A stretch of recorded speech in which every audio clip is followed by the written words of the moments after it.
ठीक है, प्रस्तुत है बादशाह अकबर और बीरबल की दूरदर्शिता को दर्शाती एक विस्तृत कहानी।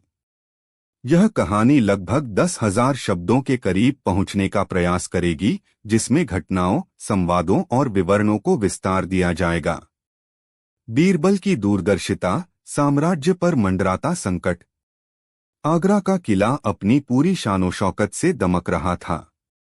यमुना नदी किले की दीवारों को चूमती हुई हौले हौले बह रही थी और डूबते सूरज की किरणें उसके जल पर सुनहरी चादर बिछा रही थीं। दरबार-ए आम में शहंशाह जलालुद्दीन मोहम्मद अकबर अपने नवरत्नों से घिरे राज्य के महत्वपूर्ण मसलों पर चर्चा कर रहे थे। उनके चेहरे पर गंभीरता थी, किंतु आंखों में एक असीम तेज। उनके सबसे प्रिय और बुद्धिमान सलाहकार बीरबल हमेशा की तरह उनके दाहिने ओर विराजमान थे। उनके चेहरे पर एक शांत मुस्कान और आंखों में गहरी समझदारी झलक रही थी। उस दिन दरबार में एक अजीब सी बेचैनी थी। कुछ दिनों से शहंशाह को अजीबोगरीब सपने आ रहे थे और गुप्तचरों ने भी सीमाओं पर कुछ असामान्य गतिविधियों की सूचना दी थी। हालांकि कोई स्पष्ट खतरा नहीं दिख रहा था, फिर भी एक अनजाना सा भय वातावरण में व्याप्त था। बीरबल अकबर ने अपनी भारी आवाज में कहा, हमें ऐसा प्रतीत होता है कि कुछ अनिष्ट होने वाला है। मन अशांत है और राज्य की सुरक्षा को लेकर चिंता बढ़ती जा रही है। तुम्हारे विचार में क्या यह केवल हमारी कल्पना है या सचमुच कोई संकट आने वाला है? बीरबल ने पल भर के लिए अपनी आंखें मूंद लीं, जैसे किसी गहरे विचार में डूब गए हों। फिर उन्होंने धीरे से कहा, जहांपनाह, मन की अशांति कभी निराधार नहीं होती। यदि आपके मन में शंका है तो हमें उसे गंभीरता से लेना चाहिए, किंतु केवल आशंकाओं के आधार पर कोई निर्णय लेना भी बुद्धिमानी नहीं। हमें सतर्कता बढ़ानी होगी और हर छोटी बड़ी घटना पर पैनी नजर रखनी होगी। दरबार समाप्त होने के बाद भी अकबर बेचैन रहे। उन्होंने बीरबल को अपने निजी कक्ष में बुलाया। बीरबल, तुम्हारी बातों से मुझे कुछ तसल्ली तो हुई, पर यह डर मेरे मन से निकल नहीं रहा। तुम क्या सोचते हो, यह संकट किस दिशा से आ सकता है? बीरबल ने कक्ष में टहलते हुए कहा, आलमपनाह, संकट के कई रूप हो सकते हैं। यह बाहरी आक्रमण हो सकता है या फिर कोई आंतरिक षड्यंत्र। कभी कभी सबसे बड़ा खतरा वहीं से आता है जहां से हमें उम्मीद भी नहीं होती। अकबर ने सहमति में सिर हिलाया। तुम ठीक कहते हो। हमें अपने आसपास के लोगों पर भी नजर रखनी होगी। अशुभ संकेत और बीरबल की छानबीन। अगले कुछ सप्ताह शांति से बीते, लेकिन बीरबल की सतर्कता कम नहीं हुई थी। उन्होंने अपने गुप्तचरों का जाल पूरे साम्राज्य में, विशेषकर राजधानी आगरा और आसपास के क्षेत्रों में फैला दिया था। वह हर छोटी बड़ी सूचना पर गौर करते, चाहे वह कितनी भी मामूली क्यों न लगे। एक दिन बीरबल महल के उद्यान में टहल रहे थे, तभी उनकी नजर एक माली पर पड़ी जो कुछ मुरझाए हुए गुलाब के पौधों को देखकर परेशान था। क्या बात है काका? बीरबल ने पूछा। ये पौधे क्यों मुरझा रहे हैं? क्या पानी की कमी है? माली ने झुककर प्रणाम किया और कहा, नहीं हुजूर, पानी तो रोज दिया जाता है। मिट्टी भी अच्छी है। समझ नहीं आता, ये अचानक कैसे सूखने लगे, खासकर ये लाल गुलाब के पौधे। बीरबल ने पौधों को ध्यान से देखा। केवल लाल गुलाब ही क्यों? यह बात उनके मन में अटक गई। उन्होंने माली से कुछ और सवाल पूछे और फिर अपने कक्ष में लौट आए। लाल गुलाब, यह किसी चीज का प्रतीक हो सकता था। कुछ दिनों बाद एक और अजीब घटना घटी। शाही अस्तबल से अकबर का सबसे प्रिय घोड़ा पवन रहस्यमय तरीके से बीमार पड़ गया। शाही हकीमों ने बहुत प्रयास किया, पर उसकी हालत बिगड़ती ही गई। अकबर इस घटना से बहुत दुखी थे। बीरबल ने अस्तबल जाकर स्वयं घोड़े की जांच की। उन्होंने पाया कि घोड़े को जो चारा दिया गया था उसमें कुछ महीन लगभग अदृश्य कांटे मिलाए गए थे जो धीरे धीरे उसके पेट में जख्म कर रहे थे। यह कोई साधारण लापरवाही नहीं थी, यह सोची समझी साजिश थी। यह कोई संयोग नहीं है, जहांपनाह, बीरबल ने अकबर से कहा। पहले लाल गुलाब का मुरझाना और अब पवन का बीमार पड़ना, ये दोनों ही आपकी प्रिय वस्तुएं हैं। कोई है जो आपको मानसिक कष्ट पहुंचाना चाहता है, या शायद यह किसी बड़े षड्यंत्र की भूमिका है। अकबर की त्योरियां चढ़ गईं। कौन हो सकता है वो गद्दार, बीरबल? हमने तो अपनी प्रजा के लिए हमेशा अच्छा ही चाहा है। गद्दार अक्सर दोस्त का नकाब पहने होते हैं, जहांपनाह। हमें बहुत सावधानी से काम लेना होगा। हमें उस व्यक्ति या समूह को रंगे हाथों पकड़ना होगा। बीरबल ने अपनी जांच का दायरा और बढ़ा दिया। उन्होंने महल के हर कर्मचारी, हर सैनिक पर गुप्त रूप से नजर रखनी शुरू कर दी। वह रात में भेष बदलकर शहर में घूमते, पान की दुकानों, सराय और बाजारों में लोगों की बातें सुनते। षड्यंत्र की परतें। इसी बीच बीरबल को अपने एक गुप्तचर से सूचना मिली कि कंधार का एक सौदागर मीर कासिम आजकल आगरा में डेरा डाले हुए है और उसकी गतिविधियां संदिग्ध हैं। वह अक्सर रात के अंधेरे में कुछ दरबारियों से मिलता है। बीरबल ने मीर कासिम पर विशेष निगरानी रखने का आदेश दिया। एक रात बीरबल स्वयं एक साधारण व्यापारी का भेष धरकर उस सराय में पहुंचे जहां मीर कासिम ठहरा हुआ था। उन्होंने देखा कि मीर कासिम से मिलने एक नकाबपोश व्यक्ति आया। बीरबल ने छिपकर उनकी बातें सुनने की कोशिश की, लेकिन वे बहुत धीमी आवाज में बात कर रहे थे। हालांकि बीरबल ने उस नकाबपोश व्यक्ति की एक खास अंगूठी देख ली, एक बड़ी सी नीलम जड़ी अंगूठी। अगले दिन दरबार में बीरबल की नजरें घूम रही थीं, और अचानक उनकी नजर एक अमीर पर पड़ी, दरबार का खजांची ख्वाजा अताउल्लाह। उसकी उंगली में वही नीलम की अंगूठी चमक रही थी। बीरबल का माथा ठनका। ख्वाजा अताउल्लाह हमेशा अकबर का वफादार रहा था, उस पर शक करना मुश्किल था। लेकिन सबूत कुछ और ही इशारा कर रहे थे। बीरबल ने ख्वाजा अताउल्लाह की गतिविधियों पर नजर रखनी शुरू की। उन्होंने पाया कि ख्वाजा अक्सर अपने हिसाब किताब में कुछ गड़बड़ियां करता था और हाल ही में उसने बड़ी मात्रा में धन अपने निजी इस्तेमाल के लिए निकाला था। इधर पवन की हालत और बिगड़ गई और अंततः उसने दम तोड़ दिया। अकबर को गहरा सदमा लगा। उन्हें लगने लगा कि उनका साम्राज्य और उनकी जान दोनों खतरे में हैं। बीरबल, अब पानी सिर से ऊपर जा रहा है, अकबर ने भरे गले से कहा। हमें कुछ करना होगा, इससे पहले कि बहुत देर हो जाए। बीरबल ने उन्हें सांत्वना दी, जहांपनाह, धीरज रखें। हम अपराधी के बहुत करीब हैं। बस कुछ और समय चाहिए। बीरबल ने एक योजना बनाई। उन्होंने जानबूझकर यह अफवाह फैलाई कि कंधार से आए कुछ विशेष रत्न शहंशाह को भेंट किए जाने हैं, जिनकी कीमत लाखों में है, और उन्हें शाही खजाने में विशेष सुरक्षा में रखा जाएगा। यह खबर ख्वाजा अताउल्लाह तक भी पहुंची। जाल और पर्दाफाश। कुछ रातों बाद बीरबल और उनके कुछ विश्वासपात्र सैनिक शाही खजाने के पास छिप गए। आधी रात के करीब उन्होंने देखा कि ख्वाजा अताउल्लाह दबे पांव खजाने की ओर आ रहा है। उसके हाथ में चाबियों का गुच्छा था। जैसे ही उसने खजाने का ताला खोला और अंदर घुसा, बीरबल ने उसे रंगे हाथों पकड़ लिया। ख्वाजा अताउल्लाह बीरबल को देखकर हक्का बक्का रह गया। उसके चेहरे का रंग उड़ गया। तुम यहां क्या कर रहे हो? उसने कांपती आवाज में पूछा। वही सवाल तो हम तुमसे पूछना चाहते हैं, ख्वाजा, बीरबल ने शांत स्वर में कहा।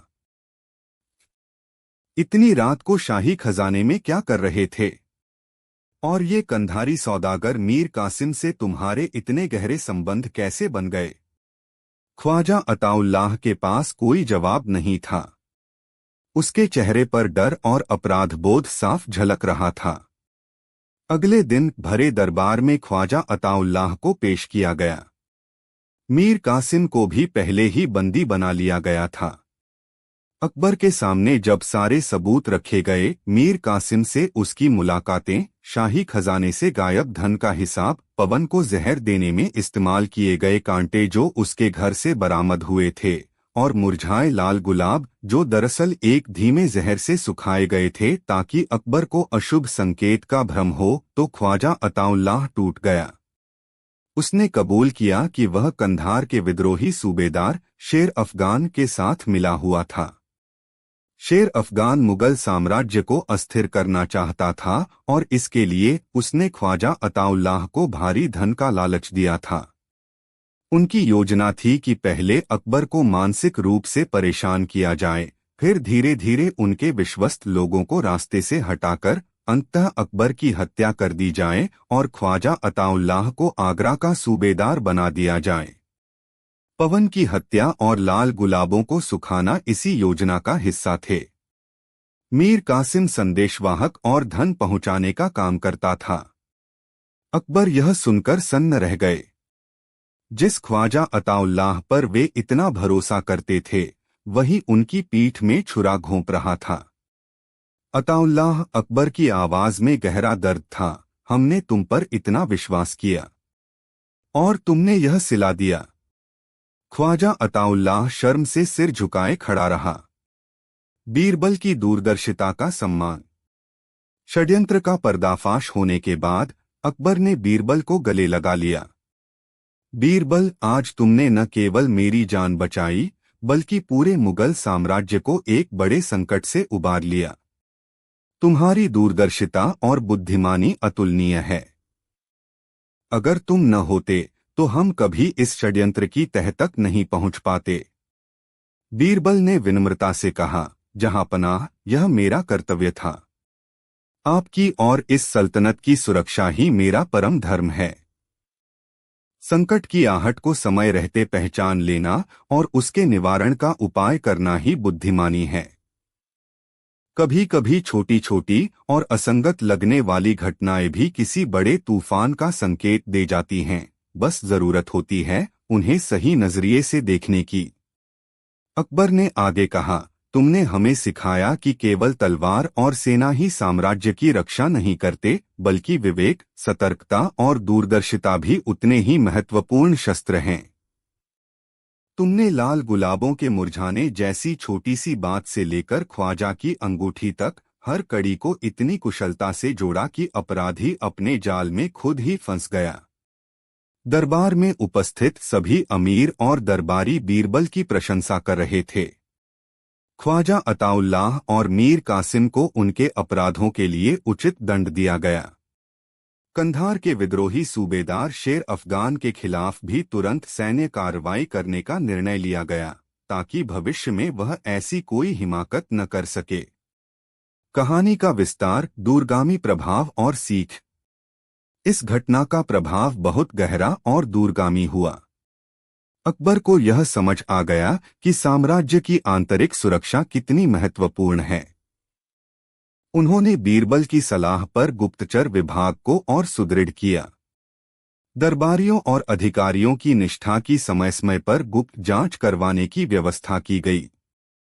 बीरबल ने अकबर को समझाया, जहांपनाह, एक शासक को केवल वर्तमान पर ही नहीं बल्कि भविष्य पर भी दृष्टि रखनी चाहिए। आज लिए गए निर्णय कल के साम्राज्य का निर्माण करते हैं। दूरदर्शिता का अर्थ केवल आने वाले खतरे को भांपना ही नहीं, बल्कि ऐसे अवसरों को पहचानना भी है जो राज्य को और सशक्त बना सकें। हमें अपनी प्रजा के मन को भी समझना होगा, उनकी आवश्यकताओं का ध्यान रखना होगा, क्योंकि संतुष्ट प्रजा ही एक स्थिर और समृद्ध राज्य की नींव होती है। अकबर ने बीरबल की इस सलाह को गांठ बांध लिया। उन्होंने न्याय व्यवस्था को और पारदर्शी बनाया, किसानों के लिए नई योजनाएं लागू की और कला संस्कृति को बढ़ावा दिया। वे समझने लगे थे कि एक शासक का हृदय विशाल होना चाहिए, कान खुले होने चाहिए और दृष्टि दूर तक देखने वाली होनी चाहिए। कुछ महीनों बाद जब कंधार पर पूर्ण नियंत्रण स्थापित हो गया और साम्राज्य में शांति लौट आई, अकबर ने एक विशेष जश्न का आयोजन किया। इस जश्न में उन्होंने बीरबल को दूरदर्शी शिरोमणि की उपाधि से सम्मानित किया। अकबर ने भरे दरबार में कहा, बीरबल की दूरदर्शिता ने हमें न केवल एक संकट से बचाया, बल्कि हमें यह भी सिखाया कि शासन कैसे चलाना चाहिए। उन्होंने हमें यह दिखाया कि बुद्धिमत्ता का प्रकाश सबसे घने अंधकार को भी भेद सकता है। जब तक बीरबल जैसे सलाहकार हमारे साथ हैं, मुगल सल्तनत पर कोई आंच नहीं आ सकती। बीरबल ने हाथ जोड़कर कहा, आलमपनाह, यह सब आपका प्रताप और ईश्वर की कृपा है। मैं तो केवल एक निमित्त मात्र हूँ। दूरदर्शिता कोई जादुई शक्ति नहीं, बल्कि अनुभव, अवलोकन, तर्क और सही समय पर सही निर्णय लेने की क्षमता का परिणाम है। हर व्यक्ति अपने जीवन में दूरदर्शी बन सकता है, यदि वह अपने आसपास घट रही घटनाओं के प्रति सजग रहे और उनके गहरे अर्थों को समझने का प्रयास करे। इस घटना के बाद अकबर और बीरबल का संबंध और भी प्रगाढ़ हो गया। अकबर हर महत्वपूर्ण निर्णय लेने से पहले बीरबल की सलाह अवश्य लेते थे। बीरबल की कहानियां केवल मनोरंजन का साधन नहीं रहीं, बल्कि वे बुद्धिमानी, न्यायप्रियता और दूरदर्शिता के प्रतीक बन गईं, जो पीढ़ी दर पीढ़ी लोगों को प्रेरित करती रहीं। बीरबल ने यह सिद्ध कर दिया था कि सच्ची दूरदर्शिता केवल भविष्य को देखना नहीं, बल्कि वर्तमान के संकेतों को समझकर तार्किक विश्लेषण द्वारा संभावित परिणामों का आकलन करना और फिर उस ज्ञान का उपयोग सकारात्मक दिशा में करना है। यह एक ऐसी कला थी जिसने मुगल साम्राज्य को कई तूफानों से बचाया और अकबर के शासनकाल को भारतीय इतिहास का स्वर्ण युग बनाने में महत्वपूर्ण भूमिका निभाई। और इस प्रकार बीरबल की दूरदर्शिता की यह कहानी, जिसमें उन्होंने छोटी छोटी कड़ियों को जोड़कर एक विशाल षड्यंत्र का पर्दाफाश किया, हमेशा के लिए इतिहास के पन्नों में स्वर्णाक्षरों में अंकित हो गई। यह सिखाती हुई कि बुद्धिमत्ता और सतर्क दृष्टि ही सबसे बड़े हथियार होते हैं। साम्राज्य की दीवारें चाहे कितनी भी ऊंची क्यों न हो, यदि भीतर बैठे लोगों की नीयत में खोट हो तो वे ढह जाती हैं। और ऐसे ही समय में बीरबल जैसी दूरदर्शी आंखें ही साम्राज्य की रक्षक बनती हैं। निश्चित रूप से बीरबल की दूरदर्शिता की कहानी को आगे बढ़ाते हैं। बीरबल की दूरदर्शिता, अगला भाग, छद्म मित्रता का जाल। ख्वाजा अताउल्लाह के षड्यंत्र के पर्दाफाश होने और कंधार में विद्रोह को सफलतापूर्वक कुचलने के बाद मुगल साम्राज्य में कुछ समय के लिए शांति और स्थिरता का माहौल लौट आया। शहंशाह अकबर बीरबल की बुद्धिमत्ता और निष्ठा से और भी अधिक प्रभावित थे। उन्हें यह आभास हो चुका था कि बीरबल केवल एक चतुर सलाहकार ही नहीं, बल्कि साम्राज्य के एक सजग प्रहरी भी थे, जिनकी आंखें उन खतरों को भी देख लेती थीं जो दूसरों को नजर नहीं आते थे।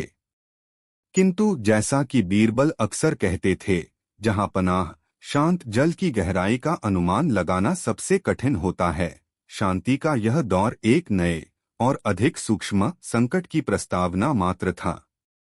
फारस से आया प्रस्ताव। कुछ महीने बाद आगरा में फारस के शाह तहमास के एक विशेष दूत मिर्जा इस्माइल बेग का आगमन हुआ।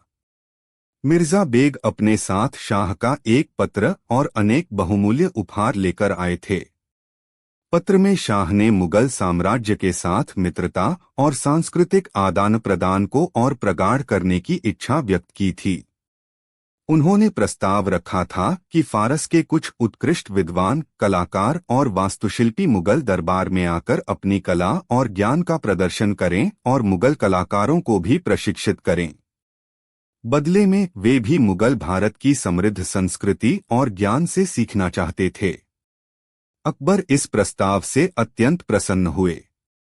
वे स्वयं कला और ज्ञान के बड़े प्रशंसक थे और फारसी संस्कृति के प्रति उनके मन में गहरा सम्मान था।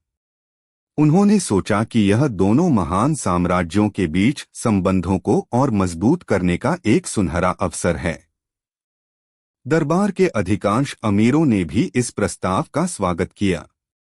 उन्होंने इसे मुगल साम्राज्य की बढ़ती प्रतिष्ठा और प्रभाव का प्रतीक माना। केवल एक व्यक्ति था जिसके माथे पर हल्की सी चिंता की लकीरें उभर आई थीं, बीरबल। दरबार समाप्त होने के बाद अकबर ने बीरबल से उनकी राय पूछी। बीरबल, तुम्हें यह प्रस्ताव कैसा लगा? क्या यह हमारे साम्राज्य के लिए लाभकारी नहीं होगा? बीरबल ने अदब से सिर झुकाकर कहा, आलमपनाह, मित्रता और ज्ञान का आदान प्रदान निसंदेह प्रशंसनीय है। फारस की कला और संस्कृति विश्वविख्यात है और उनसे सीखने को बहुत कुछ है। किंतु मेरा मन कहता है कि हमें इस प्रस्ताव को पूरी तरह स्वीकार करने से पहले इसके सभी पहलुओं पर सावधानीपूर्वक विचार करना चाहिए। अकबर कुछ हैरान हुए। सावधानी? कैसी सावधानी, बीरबल? क्या तुम्हें शाह तहमास्प की नीयत पर कोई शक है? नहीं जहांपनाह, बीरबल ने उत्तर दिया, शक नहीं, पर एक शासक के सलाहकार के रूप में मेरा कर्तव्य है कि मैं हर संभावना पर विचार करूं। कभी कभी सबसे मधुर शब्दों के पीछे भी कोई गूढ़ उद्देश्य छिपा हो सकता है। हमें यह सुनिश्चित करना होगा कि यह सांस्कृतिक आदान प्रदान केवल ज्ञान और कला तक ही सीमित रहे और इसका कोई राजनीतिक या सामरिक दुरुपयोग न हो। अकबर बीरबल की दूरदर्शिता का सम्मान करते थे, किंतु इस बार उन्हें लगा कि बीरबल अनावश्यक रूप से शंकालु हो रहे हैं। फिर भी उन्होंने बीरबल को अपनी जांच करने की अनुमति दे दी। अतिथियों का आगमन और बीरबल की सूक्ष्म दृष्टि। कुछ सप्ताह बाद फारस से विद्वानों, कलाकारों और शिल्पकारों का एक बड़ा दल आगरा पहुंचा। उनका नेतृत्व एक अत्यंत वाक्पटु और विद्वान व्यक्ति उस्ताद बहराम कर रहा था। आगरा में उनका भव्य स्वागत किया गया। उन्होंने शहंशाह अकबर को फारसी कला के अद्भुत नमूने भेंट किए, महीन कालीन, दुर्लभ पांडुलिपियां और उत्कृष्ट चित्रकारी। अकबर उनकी प्रतिभा देखकर मंत्रमुग्ध हो गए। फारसी अतिथि शीघ्र ही मुगल दरबार और आगरा के संभ्रांत समाज में घुल मिल गए। वे अपनी विनम्रता, अपने ज्ञान और अपनी कला से सबको प्रभावित कर रहे थे। वे अक्सर मुगल दरबारियों के साथ काव्य गोष्ठियों, दार्शनिक चर्चाओं और शतरंज की बाजियों में शामिल होते। मुगल कलाकार और वास्तुशिल्पी भी उनसे नई तकनीकें और शैलियां सीखकर उत्साहित थे। किंतु बीरबल की नजरें लगातार उन पर बनी हुई थीं। वे उनके हर कार्यकलाप, हर बातचीत को ध्यान से देख और सुन रहे थे। उन्हें कुछ चीजें थोड़ी अजीब लग रही थीं। अत्यधिक जिज्ञासा। फारसी विद्वान मुगल साम्राज्य की सैन्य व्यवस्था, राजस्व प्रणाली और विभिन्न प्रांतों की भौगोलिक स्थिति के बारे में कुछ ज्यादा ही प्रश्न पूछते थे। उनकी यह जिज्ञासा केवल अकादमिक नहीं लगती थी। चुनिंदा मित्रताएं, उस्ताद बहराम और उनके कुछ खास साथी दरबार के कुछ विशेष अमीरों, खासकर उन लोगों से जो सैन्य और वित्तीय मामलों से जुड़े थे, से घनिष्ठता बढ़ाने का प्रयास कर रहे थे। गुप्त गतिविधियां। बीरबल के गुप्तचरों ने सूचना दी कि कुछ फारसी अतिथि रात के समय भेष बदलकर शहर के विभिन्न हिस्सों, विशेषकर किले के आसपास के इलाकों और शस्त्रागारों के निकट घूमते देखे गए हैं। बीरबल ने अपनी ये चिंताएं अकबर के सामने रखीं, लेकिन अकबर अभी भी पूरी तरह आश्वस्त नहीं थे। उन्हें लगता था कि यह सब मात्र नए स्थान और नई संस्कृति को जानने की स्वाभाविक उत्सुकता है। बीरबल, अकबर ने कहा, तुम हर छोटी बात में षड्यंत्र क्यों देखते हो? वे हमारे मेहमान हैं और अतिथि का सम्मान करना हमारी परंपरा है। बीरबल ने उत्तर दिया, जहांपनाह, अतिथि का सम्मान सर्वोपरि है, किंतु साम्राज्य की सुरक्षा उससे भी बढ़कर है।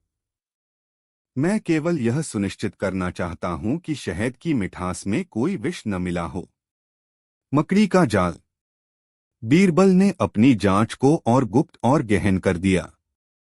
उन्होंने फारसी अतिथियों के सेवकों और स्थानीय सहायकों के बीच अपने कुछ विश्वस्त लोगों को शामिल कर दिया। उन्हें यह जानकर आश्चर्य हुआ कि उस्ताद बहराम और उसके कुछ निकट सहयोगी फारसी भाषा की एक विशेष गूढ़ सांकेतिक लिपि का प्रयोग करते थे, जिसे समझना अत्यंत कठिन था। एक दिन बीरबल को एक फारसी कलाकार, जो अपनी चित्रकारी के लिए प्रसिद्ध था, के बारे में एक दिलचस्प बात पता चली। वह कलाकार अक्सर किले और उसके आसपास के महत्वपूर्ण स्थानों के सुंदर चित्र बनाता था। बीरबल ने जब उन चित्रों को ध्यान से देखा तो उन्हें महसूस हुआ कि वे केवल कलाकृतियां नहीं हैं, बल्कि उनमें महत्वपूर्ण सामरिक ठिकानों, दीवारों की ऊंचाई और सुरक्षा व्यवस्थाओं का सूक्ष्म अंकन किया गया है। चित्र इतने कलात्मक ढंग से बनाए गए थे कि कोई सामान्य व्यक्ति इस रहस्य को नहीं समझ सकता था। बीरबल ने यह भी पाया कि कुछ फारसी विद्वान मुगल साम्राज्य के विभिन्न असंतुष्ट तत्वों, जैसे कुछ छोटे जागीरदारों या धार्मिक नेताओं, से गुप्त रूप से संपर्क साधने का प्रयास कर रहे थे, जो किसी न किसी कारण से मुगल शासन से नाखुश थे। यह सब देखकर बीरबल का संदेह और गहरा हो गया। उन्हें यकीन हो गया कि यह सांस्कृतिक आदान प्रदान केवल एक दिखावा है और इसके पीछे फारस की कोई गहरी चाल है। संभवतः शाह तहमास्प मुगल साम्राज्य की आंतरिक शक्ति, उसकी कमजोरियों और उसकी सैन्य तैयारियों का सटीक आकलन करना चाहते थे, ताकि भविष्य में वे इसका लाभ उठा सकें, या शायद वे मुगल दरबार में अपने समर्थक और गुप्तचरों का एक जाल बिछाना चाहते थे। दूध का दूध, पानी का पानी। अब बीरबल के सामने सबसे बड़ी चुनौती थी अकबर को इस खतरे के प्रति आश्वस्त करना और ठोस सबूत पेश करना। उन्होंने एक योजना बनाई। उन्होंने अकबर से अनुरोध किया कि वे फारसी अतिथियों के सम्मान में एक विशेष कला प्रदर्शनी और ज्ञान गोष्ठी का आयोजन करें। इस आयोजन में मुगल साम्राज्य के कोने कोने से विद्वानों और कलाकारों को आमंत्रित किया जाए। अकबर सहमत हो गए। इस आयोजन के दौरान बीरबल ने जानबूझकर कुछ ऐसी गुप्त और संवेदनशील जानकारियां, जो वास्तव में गलत या भ्रामक थीं, फारसी विद्वानों के कानों तक पहुंचने दी। ये जानकारियां मुगल सेना की एक नई, काल्पनिक टुकड़ी, खजाने की एक गुप्त, गैरमौजूद जगह और साम्राज्य की सीमाओं पर कुछ कमजोर बिंदुओं के बारे में थीं। बीरबल देखना चाहते थे कि फारसी अतिथि इन सूचनाओं पर कैसी प्रतिक्रिया देते हैं और क्या वे इन्हें अपने देश तक पहुंचाने का प्रयास करते हैं। साथ ही बीरबल ने उस चित्रकार पर विशेष निगरानी रखी। उन्होंने एक रात गुप्त रूप से उसके कक्ष की तलाशी ली और उन्हें वहां कुछ और भी विस्तृत नक्शे और सांकेतिक भाषा में लिखे कुछ पत्र मिले। बीरबल ने उन पत्रों को अपने कब्जे में ले लिया और अपने सबसे कुशल भाषाविदों और संकेत विशेषज्ञों को उन्हें समझने का काम सौंपा। कुछ दिनों की अथक मेहनत के बाद वे उन पत्रों का रहस्य खोलने में सफल रहे। उन पत्रों में आगरा के किले, शस्त्रागारों, खजाने और प्रमुख सैन्य मार्गों की विस्तृत जानकारी थी। साथ ही उन मुगल अमीरों और अधिकारियों की सूची भी थी जिन्हें फारसी अपने पक्ष में करने या जिनसे जानकारी निकालने का प्रयास कर रहे थे। पत्रों में उन भ्रामक सूचनाओं का भी उल्लेख था जो बीरबल ने जानबूझकर फैलाई थीं, और यह स्पष्ट था कि उन्हें अत्यंत महत्वपूर्ण मानकर फारस भेजने की तैयारी थी। सत्य का अनावरण। अगले दिन बीरबल ने शहंशाह अकबर के सामने सारे सबूत पेश किए। चित्रकार द्वारा बनाए गए किले के गुप्त नक्शे, सांकेतिक भाषा में लिखे पत्र और उनका अनुवाद, और फारसी अतिथियों की संदिग्ध गतिविधियों के बारे में गुप्तचरों की रिपोर्टें। अकबर यह सब देखकर स्तब्ध रह गए। उन्हें विश्वास नहीं हो रहा था कि जिन लोगों का उन्होंने इतना आदर सत्कार किया, वे मित्रता की आड़ में उनके साथ इतना बड़ा धोखा कर रहे थे। उनका चेहरा क्रोध से तमतमा उठा। बीरबल, उन्होंने कहा, तुम्हारी दूरदर्शिता ने एक बार फिर हमें एक बड़े संकट से बचा लिया। हम तो इन लोगों को मित्र समझ रहे थे और ये हमारे ही घर में सेंध लगाने की तैयारी कर रहे थे। बीरबल ने कहा, जहां पनाह, कभी कभी शत्रु मित्र का वेश धर कर आता है और उसकी पहचान करना अत्यंत कठिन होता है। उनकी योजना थी कि वे धीरे धीरे हमारे साम्राज्य की जड़ों को खोखला कर दें, हमारी शक्ति का सही आकलन कर लें और शायद भविष्य में किसी आक्रमण की भूमिका तैयार करें या हमें अपने राजनीतिक दबाव में ले लें। अकबर ने तुरंत उस्ताद बहराम और उसके प्रमुख साथियों को दरबार में तलब किया। जब उनके सामने उनके षड्यंत्र के सारे सबूत रखे गए तो उनके चेहरे का रंग उड़ गया। उनके पास अपनी सफाई में कहने के लिए कुछ नहीं था। कूटनीति और दृढ़ता। अकबर चाहते तो उन सभी को कठोर दंड दे सकते थे, किंतु बीरबल ने उन्हें कूटनीति से काम लेने की सलाह दी। जहांपनाह, बीरबल ने कहा, इन लोगों को दंड देने से फारस के साथ हमारे संबंध बिगड़ सकते हैं और युद्ध की स्थिति भी उत्पन्न हो सकती है। हमें अपनी बुद्धिमत्ता और दृढ़ता का परिचय देना चाहिए। हमें शाह तहमास को यह स्पष्ट संदेश देना होगा कि हम उनकी चाल समझ चुके हैं और हम किसी भी धोखे को बर्दाश्त नहीं करेंगे, लेकिन हम अभी भी शांति और मित्रता के पक्षधर हैं, यदि वह सच्ची हो। अकबर ने बीरबल की सलाह मानी।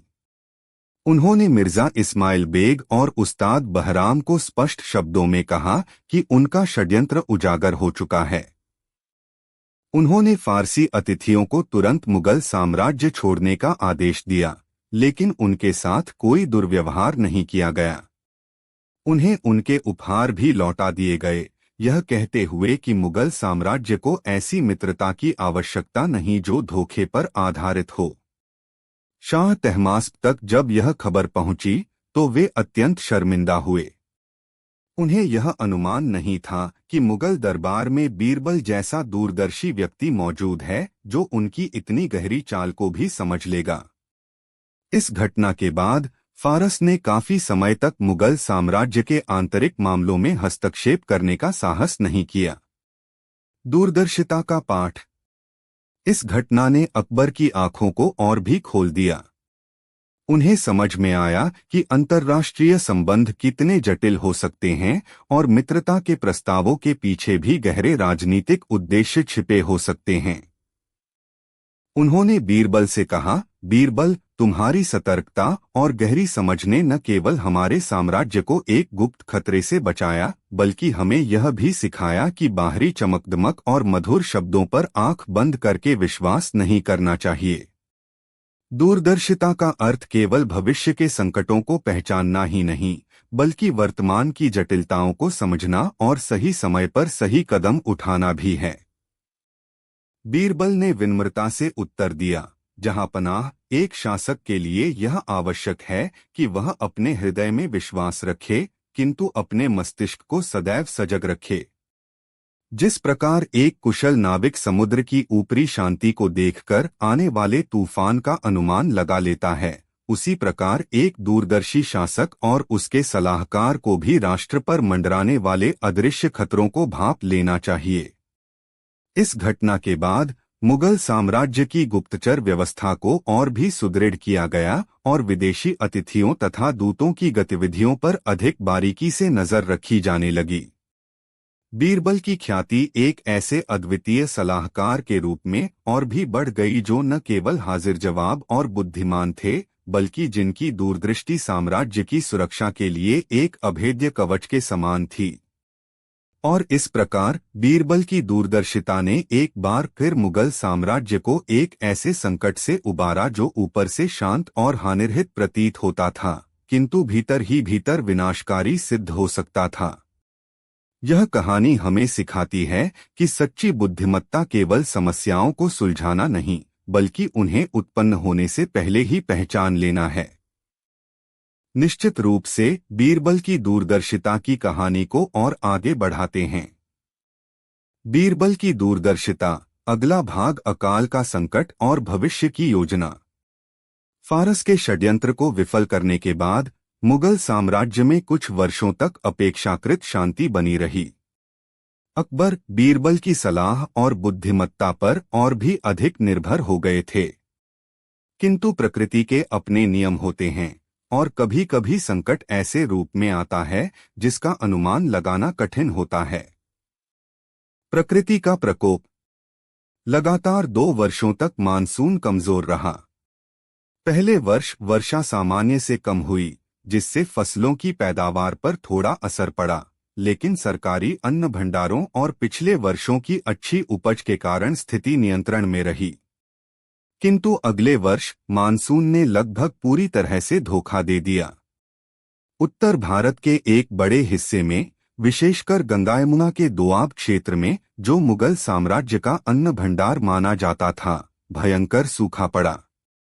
नदियां और तालाब सूखने लगे, कुओं का जलस्तर नीचे चला गया और खेत बंजर हो गए।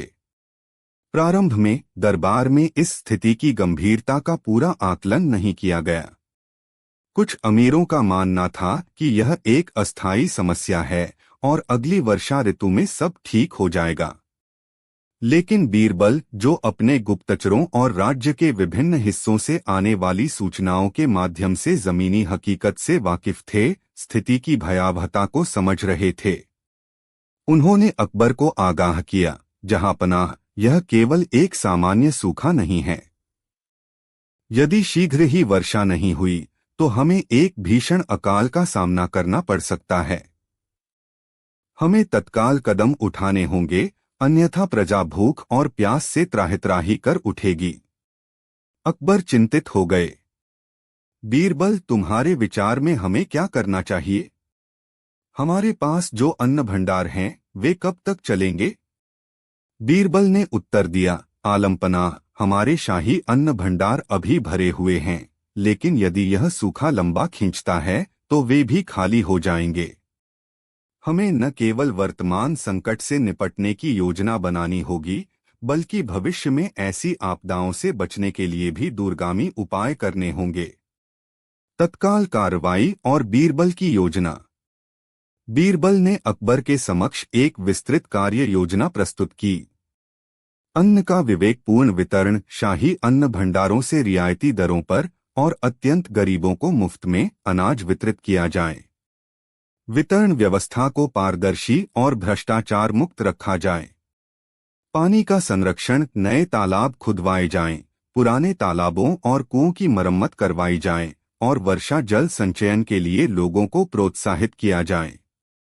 रोजगार सृजन, अकाल प्रभावित क्षेत्रों में लोगों को रोजगार देने के लिए सार्वजनिक निर्माण कार्य जैसे सड़कें, नहरें और बावड़ियां बनवाने का काम शुरू किया जाए, ताकि उनके पास अपनी आजीविका चलाने के लिए धन हो। पशुधन की रक्षा, पशुओं के लिए चारे और पानी की व्यवस्था की जाए, क्योंकि पशुधन ग्रामीण अर्थव्यवस्था का आधार होता है। कर में छूट, अकाल प्रभावित क्षेत्रों में किसानों से लगान और अन्य करों में छूट दी जाए या उन्हें स्थगित कर दिया जाए। जमाखोरी पर रोक, व्यापारियों द्वारा अनाज की जमाखोरी और कालाबाजारी को रोकने के लिए सख्त कदम उठाए जाएं। अकबर ने बीरबल की योजना को तत्काल प्रभाव से लागू करने का आदेश दिया। बीरबल स्वयं इन राहत कार्यों की देखरेख करने लगे। वे भेष बदलकर अकाल प्रभावित क्षेत्रों का दौरा करते, लोगों की समस्याएं सुनते और यह सुनिश्चित करते कि सरकारी सहायता उन तक पहुंच रही है। किंतु स्थिति दिन प्रतिदिन बिगड़ती जा रही थी। दूरदराज के गांवों से भुखमरी और पलायन की खबरें आने लगीं। कुछ स्वार्थी व्यापारी और अधिकारी इस आपदा में भी अपना फायदा ढूंढ रहे थे, अनाज की जमाखोरी कर रहे थे और राहत कार्यों में धांधली कर रहे थे। बीरबल ने ऐसे भ्रष्ट तत्वों से निपटने के लिए कठोर कदम उठाए।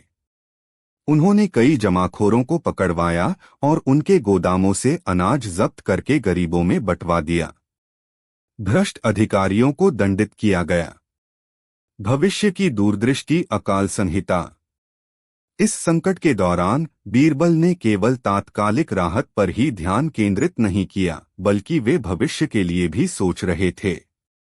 उन्होंने महसूस किया कि मुगल साम्राज्य को ऐसी आपदाओं से निपटने के लिए एक स्थायी और सुव्यवस्थित प्रणाली की आवश्यकता है। एक दिन जब वे अकबर के साथ राज्य के भविष्य पर चर्चा कर रहे थे, बीरबल ने कहा, जहांपनाह, यह अकाल हमें एक महत्वपूर्ण सबक सिखा रहा है। प्रकृति पर हमारा नियंत्रण नहीं है, लेकिन हम उसकी अनिश्चितताओं का सामना करने के लिए बेहतर तैयारी कर सकते हैं। हमें एक ऐसी अकाल संहिता बनानी चाहिए जिसमें भविष्य में ऐसे संकटों से निपटने के लिए स्पष्ट दिशानिर्देश और प्रक्रियाएं निर्धारित हों। अकबर को यह विचार बहुत पसंद आया। यह एक उत्कृष्ट विचार है, बीरबल। बताओ, इस संहिता में क्या क्या होना चाहिए? बीरबल ने विस्तार से बताया। अग्रिम चेतावनी प्रणाली, मौसम के मिजाज, वर्षा के पैटर्न और फसलों की स्थिति पर निरंतर निगरानी रखने के लिए एक विशेष विभाग बनाया जाए जो संभावित सूखे या अकाल की अग्रिम चेतावनी दे सके। अन्न भंडारण का विकेंद्रीकरण, केवल शाही भंडारों पर निर्भर रहने के बजाय विभिन्न प्रांतों और जिलों में रणनीतिक रूप से अन्न भंडार स्थापित किए जाएं, ताकि आवश्यकता पड़ने पर अनाज तेजी से पहुंचाया जा सके।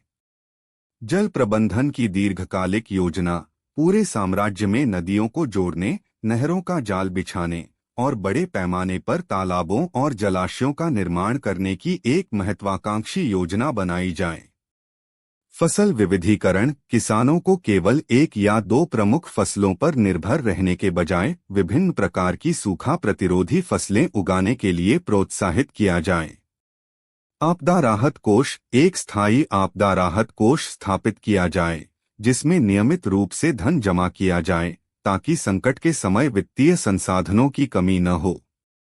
प्रशिक्षित स्वयंसेवक दल, प्रत्येक प्रांत में प्रशिक्षित स्वयंसेवकों का एक दल तैयार रखा जाए जो आपदा के समय राहत कार्यों में सहायता कर सके।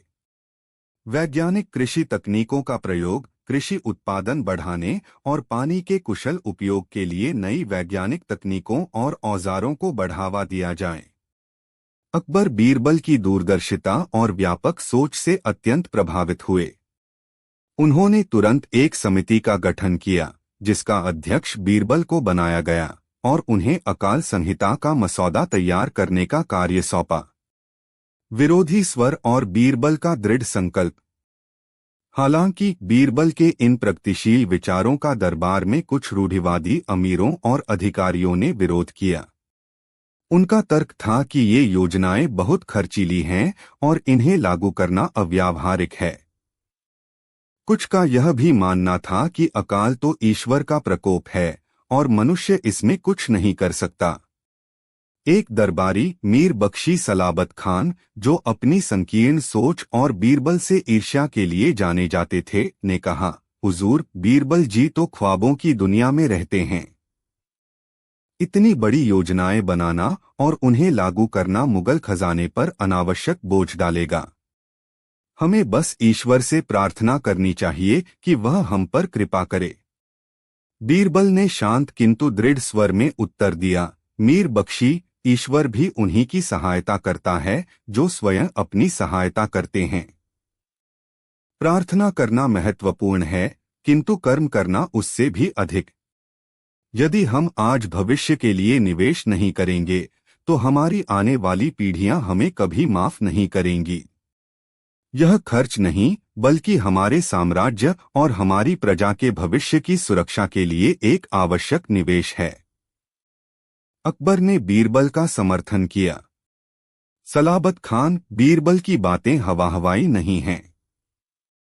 उन्होंने जो योजना प्रस्तुत की है वह हमारे साम्राज्य को भविष्य में आने वाली कई मुसीबतों से बचा सकती है। खजाने की चिंता मत करो, प्रजा की भलाई से बढ़कर कोई खजाना नहीं। अकाल संहिता का निर्माण और उसके दूरगामी परिणाम। कई महीनों की कड़ी मेहनत और व्यापक विचार विमर्श के बाद बीरबल और उनकी समिति ने अकाल संहिता का एक विस्तृत मसौदा तैयार किया। इसमें न केवल अकाल से निपटने के उपाय थे बल्कि जल संरक्षण, कृषि सुधार और ग्रामीण विकास के लिए भी अनेक महत्वपूर्ण सुझाव दिए गए थे। अकबर ने इस संहिता को सहर्ष स्वीकृति प्रदान की और इसे पूरे मुगल साम्राज्य में लागू करने का आदेश दिया। यह भारतीय इतिहास में किसी शासक द्वारा सूखे और अकाल जैसी प्राकृतिक आपदाओं से निपटने के लिए बनाई गई पहली व्यापक और दूरदर्शी योजनाओं में से एक थी। अकाल संहिता के क्रियान्वयन के दूरगामी और सकारात्मक परिणाम हुए। नए तालाबों और नहरों का निर्माण हुआ, जिससे सिंचाई सुविधाओं में सुधार हुआ। अन्न भंडारण की विकेंद्रीकृत व्यवस्था ने संकट के समय अनाज को जरूरतमंदों तक पहुंचाना आसान बना दिया। किसानों को नई तकनीकें और बेहतर बीज उपलब्ध कराए गए, जिससे कृषि उत्पादन में वृद्धि हुई। हालांकि बीरबल के जीवनकाल में इस संहिता के सभी प्रावधान पूरी तरह से लागू नहीं हो पाए, लेकिन इसने भविष्य के शासकों के लिए एक मार्ग प्रशस्त किया। आने वाले वर्षों में जब भी मुगल साम्राज्य को सूखे या अकाल का सामना करना पड़ा, बीरबल द्वारा स्थापित की गई यह प्रणाली एक मार्गदर्शक सिद्धांत के रूप में काम आई और लाखों लोगों की जान बचाने में सहायक सिद्ध हुई। दूरदर्शिता का एक और प्रमाण। अकाल का संकट टलने और अकाल संहिता के लागू होने के बाद अकबर ने एक बार फिर बीरबल की प्रशंसा की। बीरबल, उन्होंने कहा, तुमने न केवल वर्तमान संकट का सफलतापूर्वक सामना किया, बल्कि भविष्य की पीढ़ियों के लिए भी एक सुरक्षा कवच तैयार कर दिया। तुम्हारी दूरदर्शिता केवल तात्कालिक समस्याओं को हल करने तक सीमित नहीं है, बल्कि तुम उन समस्याओं के मूल कारणों को समझकर उनके स्थायी समाधान ढूंढते हो। यह गुण तुम्हें मेरे नवरत्नों में सबसे अनमोल बनाता है। बीरबल ने विनम्रता से सिर झुका लिया। जहां पनाह, दूरदर्शिता का अर्थ है आज के कर्मों से कल को संवारना। एक शासक की सबसे बड़ी जिम्मेदारी अपनी प्रजा की रक्षा और उनका कल्याण सुनिश्चित करना है, और यह तभी संभव है जब हम आने वाले कल की चुनौतियों के लिए आज ही तैयार रहें। इस घटना ने बीरबल की छवि को एक ऐसे राजनेता और योजनाकार के रूप में स्थापित किया जो न केवल बुद्धिमान और हाजिर जवाब थे, बल्कि जिनके पास राष्ट्र निर्माण की एक गहरी और व्यापक दृष्टि थी। उनकी अकाल संहिता मुगल साम्राज्य के प्रशासनिक इतिहास में एक मील का पत्थर साबित हुई, जो उनकी असाधारण दूरदर्शिता का एक और ज्वलंत प्रमाण थी। यह कहानी हमें सिखाती है कि सच्ची लीडरशिप केवल वर्तमान की सफलताओं पर इतराना नहीं, बल्कि भविष्य की अनिश्चितताओं के लिए भी योजना बनाना है। निश्चित रूप से बीरबल की दूरदर्शिता की कहानी को और आगे बढ़ाते हैं। बीरबल की दूरदर्शिता, अगला भाग, न्याय का संतुलन और विद्रोह की चिंगारी। अकाल संहिता के सफल कार्यान्वयन और साम्राज्य में कृषि तथा जल प्रबंधन की स्थिति में सुधार के बाद मुगल साम्राज्य ने समृद्धि और स्थिरता का एक नया दौर देखा। शहंशाह अकबर बीरबल की सलाह पर भरोसा करते हुए राज्य के विभिन्न पहलुओं में सुधार लाने के लिए निरंतर प्रयासरत थे। किंतु एक विशाल और विविधतापूर्ण साम्राज्य का संचालन करना कभी भी आसान नहीं होता, और नई चुनौतियां हमेशा किसी न किसी रूप में उभरती रहती हैं। न्याय की पेचीदा गुत्थी। एक दिन दरबार-ए-आम में एक अत्यंत जटिल और संवेदनशील मामला पेश हुआ। मामला दो प्रभावशाली जागीरदारों, राव हिम्मत सिंह और नवाब मुजफ्फर खान के बीच सीमा विवाद और जल बंटवारे को लेकर था। दोनों ही अपने अपने क्षेत्रों में अत्यंत शक्तिशाली थे और उनके अपने अपने समर्थक थे। यह विवाद कई वर्षों से चला आ रहा था और स्थानीय स्तर पर इसे सुलझाने के सभी प्रयास विफल हो चुके थे। अब यह मामला सीधे शहंशाह के दरबार में पहुंचा था और इसके कारण दोनों समुदायों के बीच तनाव बढ़ता जा रहा था। अकबर ने दोनों पक्षों की दलीलें ध्यान से सुनी। दोनों के पास अपने अपने दावे के समर्थन में पुराने दस्तावेज, गवाह और तर्क थे। मामला इतना उलझा हुआ था कि पहली नजर में यह तय करना मुश्किल था कि कौन सही है और कौन गलत। दरबार के कई अमीर भी इस मामले में अपनी अपनी राय रखते थे, जो अक्सर उनके व्यक्तिगत संबंधों या हितों से प्रभावित होती थी। अकबर जानते थे कि इस मामले में कोई भी जल्दबाजी या पक्षपातपूर्ण निर्णय दूरगामी नकारात्मक परिणाम ला सकता है। यह न केवल उन दो जागीरदारों के बीच का विवाद था, बल्कि यह साम्राज्य की न्याय प्रणाली और निष्पक्षता की भी परीक्षा थी। यदि निर्णय गलत हुआ तो यह एक बड़े विद्रोह की चिंगारी भी भड़का सकता था। उन्होंने बीरबल की ओर देखा, जिनकी आंखें बंद थीं, जैसे वे गहन चिंतन में लीन हो। बीरबल अकबर ने कहा, इस मामले में तुम्हारी क्या राय है? सत्य किस ओर है और न्याय कैसे किया जाए ताकि दोनों पक्ष संतुष्ट हों और साम्राज्य में शांति बनी रहे? बीरबल ने आंखें खोलीं और धीरे से कहा, जहांपनाह, सत्य अक्सर धुंधला होता है, खासकर जब वह स्वार्थ और अभिमान के बादलों से घिरा हो। इस मामले में हमें केवल दस्तावेजों और दलीलों पर ही नहीं, बल्कि उन भावनाओं और परिस्थितियों पर भी विचार करना होगा जिन्होंने इस विवाद को इतना जटिल बना दिया है। बीरबल की जांच और मानवीय दृष्टिकोण। बीरबल ने अकबर से कुछ समय मांगा ताकि वे इस मामले की गहराई से जांच कर सकें। उन्होंने स्वयं उन विवादित क्षेत्रों का दौरा करने का निर्णय लिया। वे एक साधारण यात्री का भेष धरकर बिना किसी लालच के राव हिम्मत सिंह और नवाब मुजफ्फर खान की जागीरों में गए। वहां उन्होंने न केवल दोनों जागीरदारों से बल्कि आम किसानों, चरवाहों और स्थानीय बुजुर्गों से भी बात की। उन्होंने भूमि के इतिहास, जल स्रोतों के पुराने प्रवाह मार्गों और दोनों समुदायों के बीच पारंपरिक संबंधों को समझने का प्रयास किया। उन्होंने पाया कि समस्या केवल भूमि या पानी की नहीं थी, बल्कि वर्षों से पनप रहे अविश्वास, अहंकार और संवादहीनता की भी थी। दोनों पक्ष अपनी अपनी बात पर अड़े हुए थे और एक दूसरे की जरूरतों को समझने को तैयार नहीं थे। बीरबल ने यह भी देखा कि कुछ शरारती तत्व जो दोनों जागीरदारों के दरबारों में अपनी पैठ बनाए हुए थे, इस आग में घी डालने का काम कर रहे थे। वे छोटी छोटी बातों को बढ़ा चढ़ाकर पेश करते थे और दोनों पक्षों को एक दूसरे के खिलाफ भड़काते थे ताकि उनका अपना स्वार्थ सिद्ध हो सके। अपनी जांच के दौरान बीरबल को एक बूढ़े किसान रहमान चाचा से एक महत्वपूर्ण सुराग मिला। रहमान चाचा ने उन्हें बताया कि वर्षों पहले एक भीषण बाढ़ आई थी जिसने नदी का मार्ग थोड़ा बदल दिया था और यही सीमा विवाद का एक मुख्य कारण बना। उन्होंने यह भी बताया कि दोनों जागीरदारों के पूर्वज आपस में बहुत अच्छे मित्र थे और उन्होंने मिलकर कई समस्याओं का समाधान किया था। समाधान की ओर एक नया मार्ग। आगरा लौटकर बीरबल ने अकबर को अपनी जांच के निष्कर्षों से अवगत कराया। जहांपनाह, बीरबल ने कहा, यह मामला केवल कानून और सबूतों से हल नहीं होगा।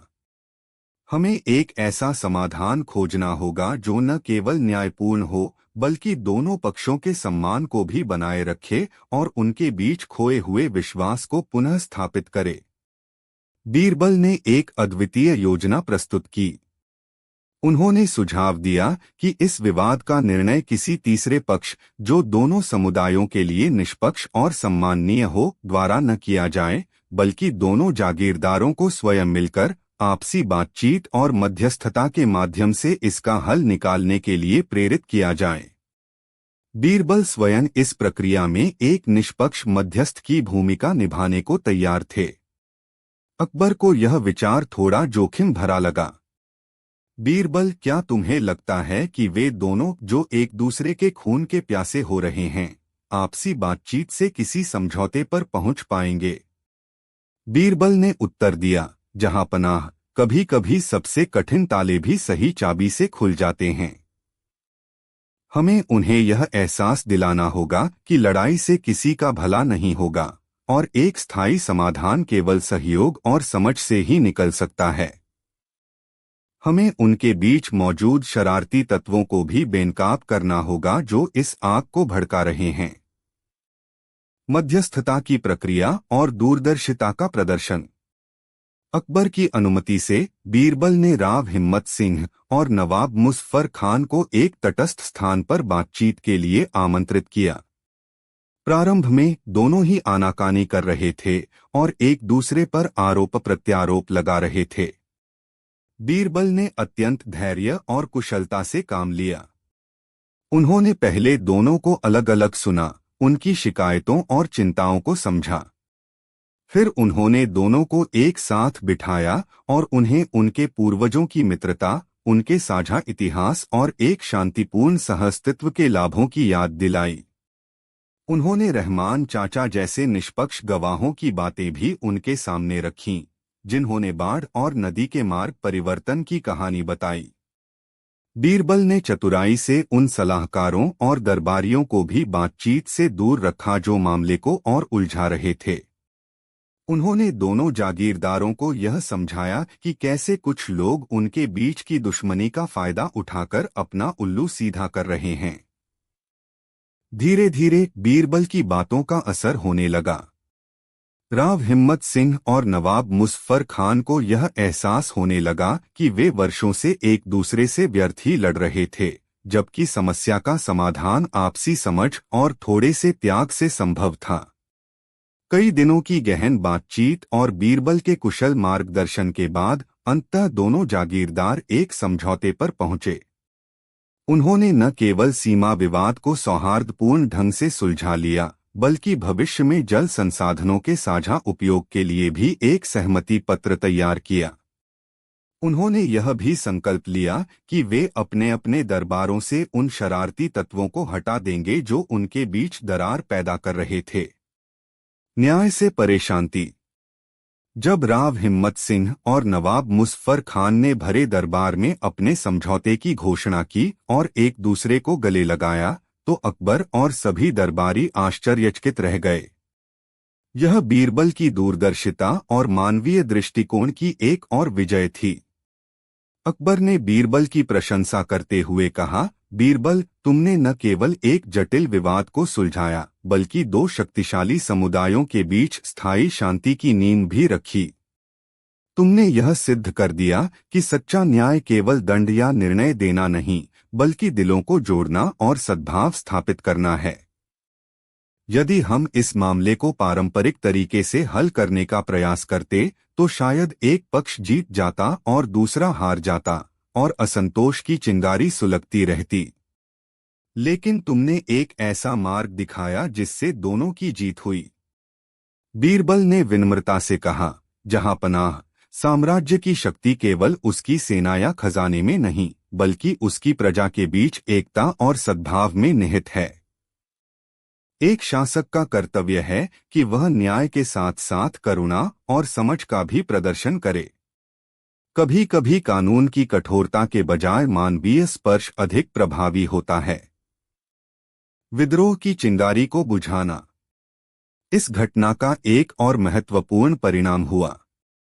कुछ समय बाद बीरबल को अपने गुप्तचरों से सूचना मिली कि साम्राज्य के एक दूरदराज के सूबे में कुछ असंतुष्ट सरदार और छोटे राजा, जो केंद्र सरकार की नीतियों से नाखुश थे, मुगल शासन के खिलाफ एक गुप्त विद्रोह की योजना बना रहे थे। उनकी योजना थी कि वे राव हिम्मत सिंह और नवाब मुजफ्फर खान के बीच चल रहे विवाद का फायदा उठाकर उन्हें भी अपने साथ मिला लें और एक बड़ा उपद्रव खड़ा करें। लेकिन चूंकि बीरबल ने पहले ही उन दोनों जागीरदारों के बीच सुलह करवा दी थी, विद्रोहियों की यह योजना धरी की धरी रह गई।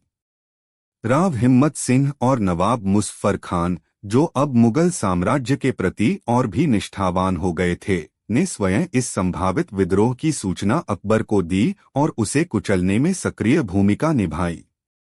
इस प्रकार बीरबल की दूरदर्शिता ने न केवल एक मौजूदा विवाद को हल किया, बल्कि एक भविष्य के बड़े संकट, एक संभावित विद्रोह को भी अंकुरित होने से पहले ही समाप्त कर दिया। दूरदर्शिता का सार। अकबर इस बात से और भी प्रभावित हुए कि बीरबल की दृष्टि कितनी गहरी और व्यापक थी। वे न केवल वर्तमान की समस्याओं को देखते थे, बल्कि उनके भविष्य के प्रभावों और उनसे जुड़ी अन्य संभावित समस्याओं का भी आकलन कर लेते थे। उन्होंने बीरबल से कहा, बीरबल, तुम्हारी दूरदर्शिता सचमुच अद्भुत है। तुमने न केवल न्याय का संतुलन साधा, बल्कि विद्रोह की एक चिंगारी को भी समय रहते बुझा दिया। यह दर्शाता है कि एक छोटी सी सही कार्रवाई के कितने बड़े और सकारात्मक परिणाम हो सकते हैं। बीरबल ने उत्तर दिया, जहांपनाह, साम्राज्य एक शरीर की तरह है। यदि शरीर के किसी एक अंग में पीड़ा हो, तो उसका प्रभाव पूरे शरीर पर पड़ता है। इसी प्रकार यदि साम्राज्य के किसी एक हिस्से में अशांति हो, तो वह पूरे साम्राज्य की स्थिरता को प्रभावित कर सकती है। दूरदर्शिता का अर्थ है इन छोटी छोटी पीड़ाओं को पहचानकर उनका समय पर उपचार करना, ताकि वे किसी बड़े रोग का रूप न ले लें। यह कहानी हमें सिखाती है कि न्याय का सच्चा अर्थ केवल नियमों और कानूनों का पालन करना नहीं, बल्कि मानवीय संवेदनाओं को समझना और सौहार्दपूर्ण समाधान खोजना भी है। और सच्ची दूरदर्शिता वह है जो न केवल वर्तमान की चुनौतियों का सामना करे, बल्कि भविष्य के संभावित संकटों को भी पहले से भांपकर उन्हें निष्क्रिय कर दे। बीरबल का जीवन और उनके कार्य इसी सिद्धांत के जीवंत उदाहरण। निश्चित रूप से बीरबल की दूरदर्शिता की कहानी को और आगे बढ़ाते हैं। बीरबल की दूरदर्शिता, अगला भाग, ज्ञान का प्रकाश और रूढ़िवाद का अंधकार। राव हिम्मत सिंह और नवाब मुजफ्फर खान के बीच सफलतापूर्वक सुलह कराने और एक संभावित विद्रोह को टालने के बाद मुगल साम्राज्य में बीरबल की प्रतिष्ठा और भी बढ़ गई। शहंशाह अकबर अब उन्हें न केवल एक बुद्धिमान सलाहकार, बल्कि एक कुशल मध्यस्थ और दूरदर्शी रणनीतिकार के रूप में भी देखते थे। साम्राज्य में शांति और समृद्धि का माहौल था, लेकिन जैसा कि अक्सर होता है, प्रगति और परिवर्तन अपने साथ नई चुनौतियां भी लाते हैं। ज्ञान की नई लहर और उसका विरोध। अकबर स्वयं ज्ञान के पिपासु थे और विभिन्न धर्मों, दर्शनों और विज्ञानों में गहरी रुचि रखते थे। उन्होंने अपने दरबार में इबादत खाना, पूजा घर की स्थापना की थी, जहां विभिन्न धर्मों के विद्वान आकर धार्मिक और दार्शनिक विषयों पर चर्चा करते थे। अकबर का उद्देश्य था सत्य की खोज करना और विभिन्न मतों के बीच सामंजस्य स्थापित करना। इस दौर में साम्राज्य में शिक्षा और ज्ञान के प्रति एक नई जागरूकता फैल रही थी। बीरबल, जो स्वयं एक विद्वान और कवि थे, इस प्रयास में अकबर के सबसे बड़े समर्थक थे। वे मानते थे कि ज्ञान ही समाज को अज्ञानता और रूढ़िवाद के अंधकार से बाहर निकाल सकता है। उन्होंने अकबर को सलाह दी कि साम्राज्य में नए मदरसों, विद्यालयों और पुस्तकालयों की स्थापना की जाए और विभिन्न विषयों जैसे गणित, खगोल विज्ञान, चिकित्सा और दर्शनशास्त्र के अध्ययन को प्रोत्साहित किया जाए। उन्होंने यह भी सुझाव दिया कि अन्य भाषाओं जैसे संस्कृत, ग्रीक और लैटिन की महत्वपूर्ण पुस्तकों का फारसी में अनुवाद करवाया जाए, ताकि ज्ञान का व्यापक प्रसार हो सके। अकबर ने बीरबल के इन सुझावों का स्वागत किया और उन्हें क्रियान्वित करने के लिए कदम उठाए। जल्द ही आगरा, दिल्ली, लाहौर और अन्य प्रमुख शहरों में नए शिक्षण संस्थान खुलने लगे और विभिन्न क्षेत्रों के विद्वानों को शाही संरक्षण प्राप्त हुआ। किंतु ज्ञान की इस नई लहर का कुछ रूढ़िवादी तत्वों, विशेषकर कुछ कट्टरपंथी उलेमाओं, इस्लामी विद्वानों और दरबार के कुछ पुराने अमीरों ने विरोध करना शुरू कर दिया। उनका मानना था कि यह नई शिक्षा और खुले विचार पारंपरिक इस्लामी मूल्यों और सामाजिक व्यवस्था के लिए खतरा हैं। वे विशेष रूप से इस बात से नाराज थे कि इबादत खाना में गैर मुस्लिम विद्वानों को भी समान मंच दिया जा रहा था और उनके विचारों को महत्व दिया जा रहा था। इन रूढ़िवादी तत्वों का नेतृत्व मुल्ला अहमद शेरवानी कर रहे थे, जो एक प्रभावशाली और वाक्पटु मौलवी थे, लेकिन जिनकी सोच अत्यंत संकीर्ण थी। वे अक्सर अपने उपदेशों में अकबर की उदार नीतियों और बीरबल की पथभ्रष्ट करने वाली सलाहों की कटु आलोचना करते थे। वे आम जनता को यह कहकर भड़काते थे कि शहंशाह और उनके सलाहकार इस्लाम को कमजोर करने की कोशिश कर रहे हैं। अफवाहों का जाल और बीरबल की चुनौती। मुल्ला शेरवानी और उनके समर्थकों ने बीरबल को विशेष रूप से अपना निशाना बनाया। वे जानते थे कि बीरबल ही अकबर की उदार और प्रगतिशील नीतियों के पीछे की मुख्य प्रेरणा शक्ति हैं। उन्होंने बीरबल के खिलाफ तरह तरह की अफवाहें फैलानी शुरू कर दी कि बीरबल गुप्त रूप से हिंदू धर्म का प्रचार कर रहे हैं, कि वे इस्लामी कानूनों का अपमान करते हैं और कि वे शहंशाह को गुमराह कर रहे हैं। ये अफवाहें धीरे धीरे आम लोगों के बीच भी फैलने लगीं और कुछ लोग जो आसानी से बहकावे में आ जाते थे बीरबल के प्रति शंकालु होने लगे। स्थिति तब और गंभीर हो गई जब मुल्ला शेरवानी ने एक सार्वजनिक सभा में यह घोषणा कर दी कि बीरबल की गतिविधियां गैर इस्लामिक हैं और उन्हें दरबार से निष्कासित कर देना चाहिए। अकबर इस स्थिति से चिंतित थे। वे जानते थे कि बीरबल निर्दोष हैं, लेकिन वे यह भी समझते थे कि धार्मिक भावनाओं को भड़काना कितना खतरनाक हो सकता है। उन्होंने बीरबल से इस बारे में बात की। बीरबल, अकबर ने कहा, ये रूढ़िवादी तत्व तुम्हारे खिलाफ जहर उगल रहे हैं और जनता को भड़का रहे हैं। यदि हमने इसे समय रहते नहीं रोका तो यह एक बड़ा उपद्रव खड़ा कर सकता है। हमें उन्हें कैसे शांत करना चाहिए? बीरबल, जो इन सब बातों से विचलित नहीं थे, ने शांत स्वर में उत्तर दिया, जहां पनाह, अंधकार का सबसे बड़ा शत्रु प्रकाश है और अज्ञान का सबसे बड़ा शत्रु ज्ञान। हमें इन लोगों से बहस करने या उन्हें दंडित करने के बजाय अपनी प्रजा को सत्य और तर्क की शक्ति से अवगत कराना होगा। हमें यह सिद्ध करना होगा कि ज्ञान और प्रगति किसी भी धर्म या परंपरा के विरुद्ध नहीं, बल्कि उनके पूरक हैं। ज्ञान की परीक्षा और दूरदर्शिता का प्रदर्शन। बीरबल ने अकबर के समक्ष एक योजना रखी।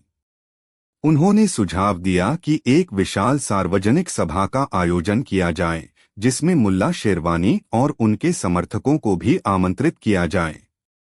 इस सभा में बीरबल विभिन्न विषयों पर उनके साथ खुली बहस करने को तैयार थे और जनता को स्वयं यह निर्णय लेने का अवसर दिया जाए कि कौन सही है और कौन गलत। अकबर को यह विचार पसंद आया, हालांकि कुछ दरबारियों ने इसे जोखिम भरा माना। उन्हें डर था कि यदि बीरबल बहस में विफल रहे तो स्थिति और बिगड़ सकती है। लेकिन बीरबल को अपने ज्ञान और तर्क पर पूरा भरोसा था। उन्होंने कहा, जहां पनाह, सत्य को किसी सहारे की आवश्यकता नहीं होती, वह स्वयं प्रकाशित होता है। हमें बस उसे प्रकट होने का अवसर देना है। निश्चित दिन आगरा के एक विशाल मैदान में हजारों लोगों की भीड़ जमा हुई। शहंशाह अकबर स्वयं एक ऊंचे मंच पर विराजमान थे। एक ओर बीरबल शांत और आत्मविश्वास से भरे खड़े थे और दूसरी ओर मुल्ला शेरवानी अपने कुछ प्रमुख साथियों के साथ। बहस शुरू हुई।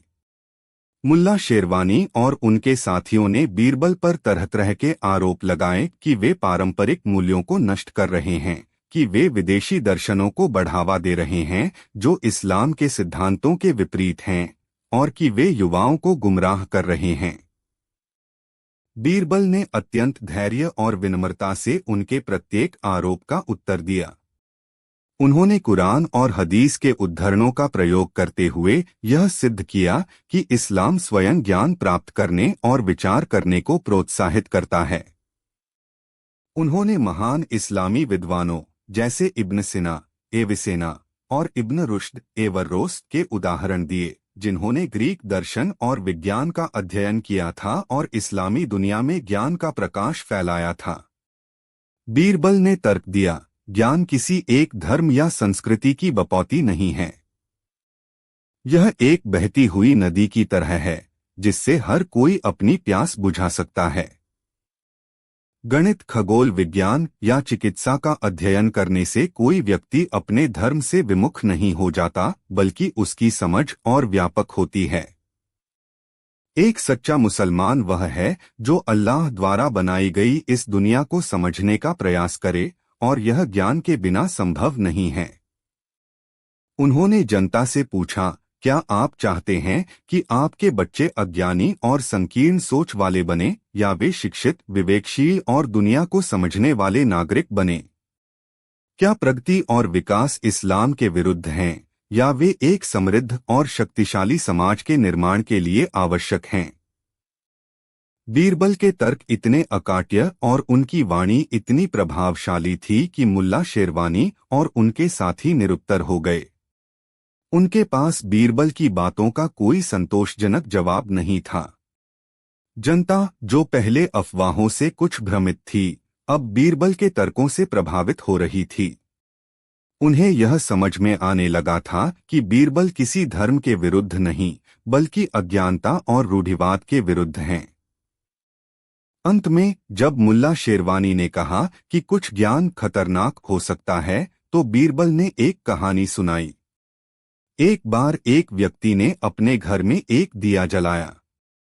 दिए के प्रकाश से उसे अपने घर में छिपी गंदगी और मकड़ी के जाले दिखाई देने लगे। उसने सोचा कि यह प्रकाश ही इन समस्याओं का कारण है और उसने दिए को बुझा दिया। क्या दिए को बुझाने से गंदगी और जाले गायब हो गए? नहीं, वे वहीं रहे, बस दिखाई देने बंद हो गए। इसी प्रकार ज्ञान का प्रकाश हमें समाज की कमियों और समस्याओं को दिखाता है। यदि हम उस प्रकाश को बुझा देंगे तो समस्याएं समाप्त नहीं होंगी, बल्कि वे और गहरी होती जाएंगी। इस कहानी का जनता पर गहरा प्रभाव पड़ा। लोग बीरबल की बुद्धिमत्ता और दूरदर्शिता की प्रशंसा करने लगे। रूढ़िवाद पर ज्ञान की विजय। बहस के अंत में अकबर ने जनता से पूछा कि वे किसे सही मानते हैं। अधिकांश लोगों ने बीरबल के पक्ष में अपनी सहमति व्यक्त की। मुल्ला शेरवानी और उनके समर्थक शर्मिंदा और पराजित महसूस कर रहे थे। अकबर ने घोषणा की, आज यह सिद्ध हो गया है कि ज्ञान का प्रकाश किसी भी अंधकार को भेद सकता है। बीरबल ने हमें दिखाया है कि प्रगति और परंपरा एक साथ चल सकते हैं और सच्ची धार्मिकता संकीर्णता में नहीं, बल्कि खुले विचारों और मानवीय मूल्यों में निहित है। मुगल साम्राज्य ज्ञान और शिक्षा को बढ़ावा देना जारी रखेगा और हम किसी भी ऐसे तत्व को बर्दाश्त नहीं करेंगे जो हमारी प्रजा को अज्ञानता के अंधकार में रखना चाहता हो। इस घटना के बाद मुल्ला शेरवानी का प्रभाव काफी कम हो गया और रूढ़िवादी तत्वों को एक बड़ा झटका लगा। अकबर की उदार और प्रगतिशील नीतियों को और अधिक बल मिला। बीरबल की दूरदर्शिता ने न केवल उन्हें व्यक्तिगत आरोपों से बचाया, बल्कि साम्राज्य को एक बड़े सामाजिक और धार्मिक टकराव से भी बचा लिया। भविष्य की नींव। बीरबल जानते थे कि यह लड़ाई अभी पूरी तरह खत्म नहीं हुई है। रूढ़िवाद और अज्ञानता की जड़ें गहरी होती हैं और उन्हें पूरी तरह से उखाड़ने में समय लगता है। लेकिन उन्होंने एक महत्वपूर्ण नींव रख दी थी। उन्होंने अकबर को सलाह दी कि शिक्षा प्रणाली में सुधार जारी रखा जाए और विशेष रूप से तार्किक सोच, वैज्ञानिक दृष्टिकोण और सहिष्णुता के मूल्यों को बढ़ावा दिया जाए। उन्होंने कहा, जहां पनाह, यदि हम अपनी युवा पीढ़ी को सही शिक्षा और सही दिशा देंगे तो वे स्वयं ही रूढ़िवाद और अंधविश्वास के जालों को तोड़ देंगे। एक शिक्षित और जागरूक प्रजा ही एक मजबूत और प्रगतिशील साम्राज्य का निर्माण कर सकती है। अकबर ने बीरबल की इस सलाह को हृदय से स्वीकार किया और इसे अपनी नीतियों का एक महत्वपूर्ण हिस्सा बनाया। बीरबल की दूरदर्शिता ने मुगल साम्राज्य को न केवल राजनीतिक और सैन्य संकटों से बचाया, बल्कि उसे बौद्धिक और सांस्कृतिक रूप से भी समृद्ध करने में महत्वपूर्ण भूमिका निभाई। उनकी यह समझ कि सच्चा विकास केवल भौतिक नहीं, बल्कि मानसिक और बौद्धिक भी होता है, उन्हें अपने समय के अन्य सलाहकारों से कहीं आगे ले जाती थी। यह कहानी हमें सिखाती है कि ज्ञान और तर्क की शक्ति किसी भी दुष्प्रचार और अज्ञानता से कहीं अधिक शक्तिशाली होती है। और सच्ची दूरदर्शिता वह है जो न केवल तात्कालिक समस्याओं का समाधान करे, बल्कि समाज की सोच को बदलने और भविष्य के लिए एक प्रगतिशील मार्ग प्रशस्त करने का भी प्रयास करे।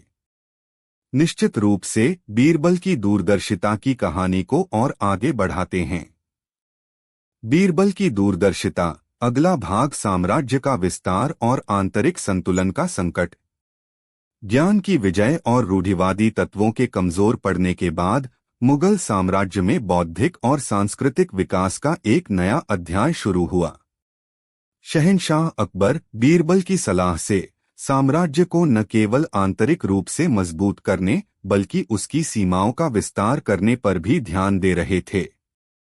किंतु जैसा कि बीरबल जानते थे, विस्तार अपने साथ नई और अप्रत्याशित चुनौतियां लेकर आता है, खासकर जब वह आंतरिक संतुलन की कीमत पर हो। विस्तार की महत्वाकांक्षा और दक्कन की चुनौती। अकबर की महत्वाकांक्षा थी कि वे पूरे हिंदुस्तान को एक छत्र के नीचे लाएं। उत्तर और मध्य भारत के अधिकांश हिस्से पहले ही मुगल नियंत्रण में आ चुके थे। अब उनकी दृष्टि दक्षिण की ओर, विशेषकर दक्कन के समृद्ध और शक्तिशाली सल्तनतों अहमदनगर, बीजापुर और गोलकुंडा पर थी। ये सल्तनतें आपस में तो लड़ती रहती थीं, लेकिन मुगल विस्तार के विरुद्ध एकजुट होने की क्षमता भी रखती थीं। दरबार के कई सैन्य कमांडर और अमीर इस विस्तार नीति के प्रबल समर्थक थे। उन्हें लगता था कि दक्कन की विजय मुगल साम्राज्य की प्रतिष्ठा और संसाधनों में भारी वृद्धि करेगी। वे अकबर को तुरंत सैन्य कार्रवाई करने के लिए उकसा रहे थे, किंतु बीरबल इस मामले में अधिक सतर्क थे। वे विस्तार के विरोधी नहीं थे, लेकिन वे किसी भी कदम को उठाने से पहले उसके सभी संभावित परिणामों पर विचार करना चाहते थे। अकबर ने एक विशेष परिषद की बैठक बुलाई, जिसमें दक्कन नीति पर चर्चा होनी थी। बीरबल अकबर ने पूछा, दक्कन के बारे में तुम्हारी क्या राय है? क्या हमें अपनी सेनाओं को दक्षिण की ओर कूच करने का आदेश दे देना चाहिए? बीरबल ने कुछ देर विचार करने के बाद कहा, जहां पनाह, दक्कन एक पका हुआ फल है जो समय आने पर स्वयं हमारी झोली में आ गिरेगा, यदि हम धैर्य और बुद्धिमत्ता से काम लें। सीधे सैन्य टकराव से हमें भारी जनधन की हानि हो सकती है और परिणाम भी अनिश्चित हो सकता है। दक्कन की सल्तनतें अपनी स्वतंत्रता के लिए कठोरता से लड़ेंगी। उन्होंने आगे कहा, हमें पहले कूटनीति, व्यापारिक संबंधों और उनके आंतरिक मतभेदों का लाभ उठाकर उन्हें कमजोर करने का प्रयास करना चाहिए। हमें अपने साम्राज्य के भीतर पहले से मौजूद क्षेत्रों में अपनी पकड़ को और मजबूत करना चाहिए, ताकि जब हम दक्षिण की ओर बढ़े तो हमारी पीठ सुरक्षित रहे। आंतरिक असंतोष के संकेत। बीरबल की चिंता का एक और कारण था। साम्राज्य के विस्तार के साथ साथ कुछ पुराने और वफादार सूबों में भी असंतोष के हल्के संकेत मिलने लगे थे। लगातार युद्धों और सैन्य अभियानों के कारण करों का बोझ बढ़ रहा था और स्थानीय जागीरदारों तथा आम जनता में कुछ बेचैनी थी। कुछ महत्वाकांक्षी सूबेदार भी केंद्र की कमजोरी का फायदा उठाकर अधिक स्वायत्तता प्राप्त करने की फिराक में थे। बीरबल के गुप्तचरों ने उन्हें सूचित किया था कि बंगाल और गुजरात जैसे दूरदराज के सूबों में कुछ स्थानीय सरदार गुप्त रूप से अपनी शक्ति बढ़ा रहे हैं और केंद्रीय आदेशों की अवहेलना कर रहे हैं। जहां पनाह, बीरबल ने अकबर से एकांत में कहा, एक विशाल वृक्ष की शाखाएं चाहे कितनी भी दूर तक फैल जाएं, यदि उसकी जड़ें कमजोर हो जाएं, तो वह एक छोटे से तूफान से भी गिर सकता है। दक्कन विजय महत्वपूर्ण है, लेकिन उससे भी अधिक महत्वपूर्ण है हमारे मौजूदा साम्राज्य की एकता और स्थिरता को बनाए रखना। हमें यह सुनिश्चित करना होगा कि जब हम नए क्षेत्र जीतने की कोशिश कर रहे हों, तो हमारे अपने घर में कोई आग न लगा दे। अकबर बीरबल की बातों को गंभीरता से सुनते थे, लेकिन इस बार वे अपने सैन्य कमांडरों और विस्तारवादी अमीरों के दबाव में भी थे। उन्हें लगता था कि मुगल सेना अजेय है और दक्कन को आसानी से जीता जा सकता है। एक संतुलित दृष्टिकोण की आवश्यकता। बीरबल ने महसूस किया कि अकबर को सीधे तौर पर रोकना मुश्किल होगा, इसलिए उन्होंने एक मध्य मार्ग सुझाया। आलम पनाह, उन्होंने कहा, यदि आप दक्कन की ओर कदम बढ़ाना ही चाहते हैं तो हमें इसे चरणों में करना चाहिए। पहले हमें अहमदनगर पर ध्यान केंद्रित करना चाहिए, जो सबसे निकट और अपेक्षाकृत कमजोर है। साथ ही हमें बंगाल और गुजरात जैसे महत्वपूर्ण सूबों में अपनी प्रशासनिक और सैन्य उपस्थिति को मजबूत करना होगा और वहां के स्थानीय असंतोष को दूर करने के लिए कदम उठाने होंगे। उन्होंने यह भी सुझाव दिया कि दक्कन अभियान का नेतृत्व किसी अनुभवी और विश्वसनीय सेनापति को सौंपा जाए और उसे स्पष्ट निर्देश दिए जाएं कि वह अनावश्यक रक्तपात से बचे और स्थानीय आबादी का विश्वास जीतने का प्रयास करे। अकबर ने बीरबल की सलाह पर आंशिक रूप से अमल किया।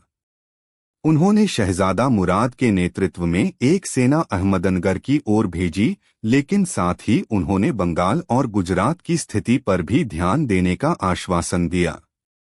दक्कन अभियान की जटिलताएं और बीरबल की दूरदर्शिता। दक्कन अभियान अपेक्षा से कहीं अधिक कठिन और लंबा खिंच गया। अहमदनगर की रानी चांद बीबी ने वीरतापूर्वक मुगल सेना का सामना किया। मुगल सेना को भारी नुकसान उठाना पड़ा और अभियान में धन भी पानी की तरह बहा।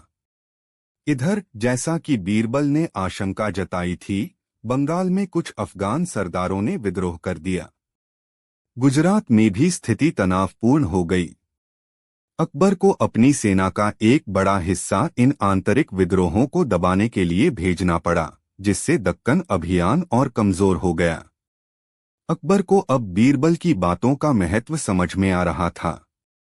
उन्होंने महसूस किया कि उन्होंने दक्कन की शक्ति और आंतरिक स्थिरता की आवश्यकता को कम करके आंका था। एक दिन जब वे निराश और चिंतित थे, उन्होंने बीरबल को बुलाया। बीरबल, तुम सही थे। दक्कन एक कांटेदार झाड़ी साबित हो रहा है और हमारे अपने घर में भी समस्याएं खड़ी हो गई हैं। अब क्या किया जाए? बीरबल ने कहा, जहांपनाह, युद्ध केवल मैदान में नहीं बल्कि बुद्धि और कूटनीति से भी जीते जाते हैं। हमें अहमदनगर के साथ एक सम्मानजनक संधि करने का प्रयास करना चाहिए, ताकि हम अपनी पूरी शक्ति आंतरिक विद्रोहों को कुचलने और साम्राज्य में व्यवस्था बहाल करने पर केंद्रित कर सकें। एक बार जब हमारा घर सुरक्षित हो जाएगा, तब हम दक्कन के बारे में नए सिरे से सोच सकते हैं। उन्होंने यह भी सुझाव दिया कि बंगाल और गुजरात में केवल सैन्य कार्रवाई के बजाय स्थानीय लोगों की शिकायतों को सुनकर और उन्हें कुछ रियायतें देकर असंतोष को कम करने का प्रयास किया जाए। कभी कभी तलवार से ज्यादा मरहम काम आता है। जहांपना, संतुलन की पुनःस्थापना। अकबर ने बीरबल की सलाह पर अमल किया। उन्होंने अहमदनगर के साथ एक संधि की, जिसमें मुगल साम्राज्य को कुछ क्षेत्र प्राप्त हुए, लेकिन अहमदनगर की स्वतंत्रता काफी हद तक बनी रही।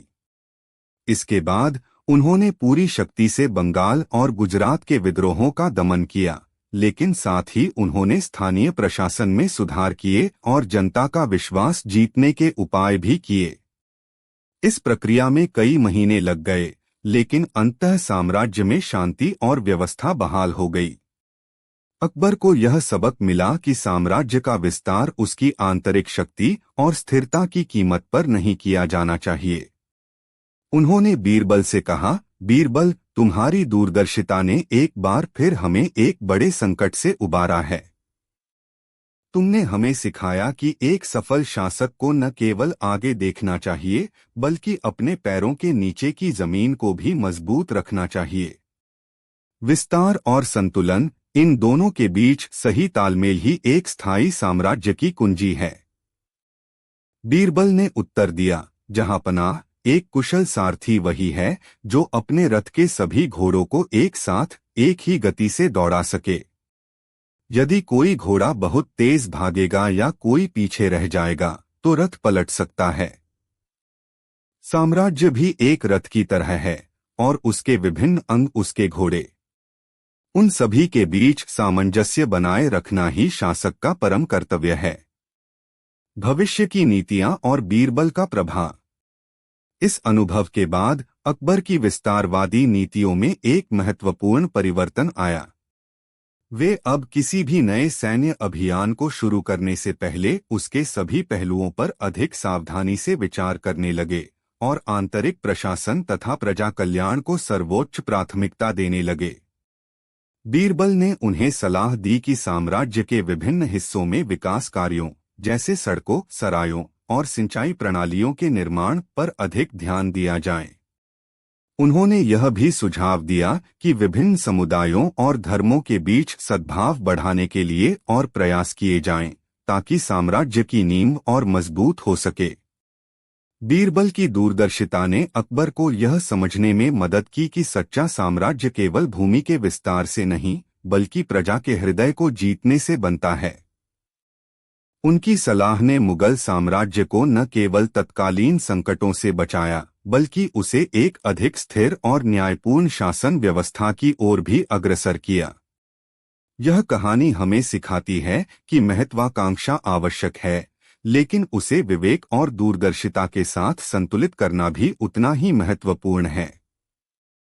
एक मजबूत राष्ट्र की पहचान केवल उसकी सीमाओं से नहीं, बल्कि उसकी आंतरिक एकता, स्थिरता और अपनी प्रजा के प्रति उसकी प्रतिबद्धता से होती है। बीरबल ने अपने समय में इसी सत्य को चरितार्थ किया था।